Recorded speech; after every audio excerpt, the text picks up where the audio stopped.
আসসালামু আলাইকুম, কেমন আছেন সবাই? আশা করি ভালো আছেন, আমিও ভালো আছি। তো আজকে একটা নতুন ভিডিও, আসলে এটা নতুন না, অনেক আগেরই ভিডিও।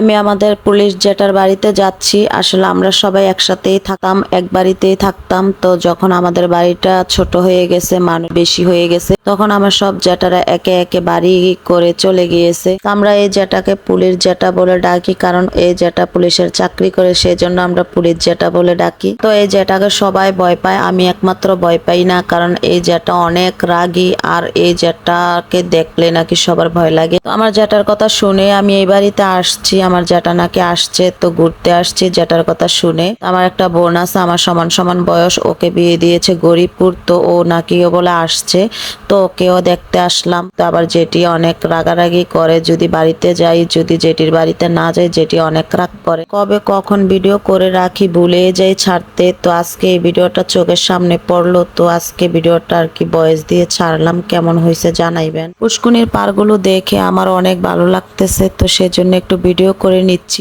দেখেন প্রকৃতি, এই দৃশ্যগুলো অসম্ভব সুন্দর। কাঁঠাল গাছে অনেক কাঁঠাল ধরে আছে, মাশাআল্লাহ। তো আমি যখন আমার বাপের বাড়িতে যাই, তখন আমার জেঠির বাড়িতে ওই বাড়িতে একটু ঘুরান দেয়। আর যদি না যাই ওদের বাড়িতে, ওরা অনেক রাগ করে, আমার ভাবিরা অনেক রাগ করে। আর এখানে অনেকগুলো কলা গাছ, দেখেন কলা গাছগুলি কি সুন্দর লাগতেছে। আবার কলাও ধরে আছে, দেখেন সবুজে শ্যামলে ঘেরা এই পুষ্কুনির পাড়টা কি অসম্ভব সুন্দর। এই যে আমি দেখাচ্ছি, ঘুরিয়ে ঘুরিয়ে দেখাচ্ছি, অনেক বড় কিন্তু এই পুষ্কুনিটা, মানে এটা একটা ক্ষেত ছিল। আর এদিকে অনেক সুন্দর একটা কুমড়া ফুলটা কি সুন্দর ফুটে আছে, দেখেন একদম হলুদের হানাটা মনে হচ্ছে। তো ভিডিওটা আজকে এই পর্যন্তই। যদি ভিডিওটা ভালো লাগে তাহলে মতামত জানাবেন।